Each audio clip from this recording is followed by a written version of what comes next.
For a nation at war, a purge at the Pentagon is both unusual and alarming. Late Thursday, U.S. Defense Secretary Pete Hegseth told the Army's Chief of Staff, General Randy George, to step down and retire immediately. 2 other Army generals were also removed. And here we are in a war, and he's firing the Army Chief of Staff of the Army and the Training and Doctrine Commander. This is just, and then of course the Chief of Chaplains. It's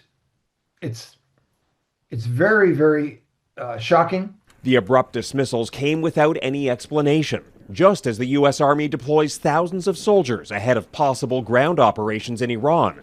But Hegseth has frequently dismissed those who do not share his views or vision. The Secretary of Defense is placing personal loyalty over professional competence.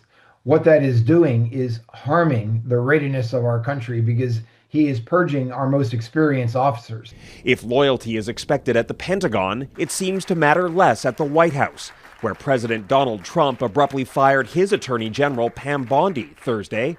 There is no greater president than Donald Trump. Bondi was a fierce backer of Trump, eliminating the traditional independence of the Justice Department, even hanging a large picture of the president on the building. In the end, it didn't matter. I think President Trump felt she didn't have her foot on the accelerator. Trump was reportedly frustrated with Bondi's mishandling of the release of the Epstein files and her inability to successfully prosecute his enemies. Her failing was not a lack of loyalty, it was a failure to execute. The president made clear from day one that a top priority of his was using the Justice Department as a way to go after the people he felt had treated him wrongly.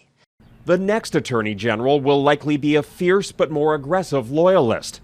In Trump's Washington, that may not be enough to guarantee job security. Jackson Proskow, Global News, Washington.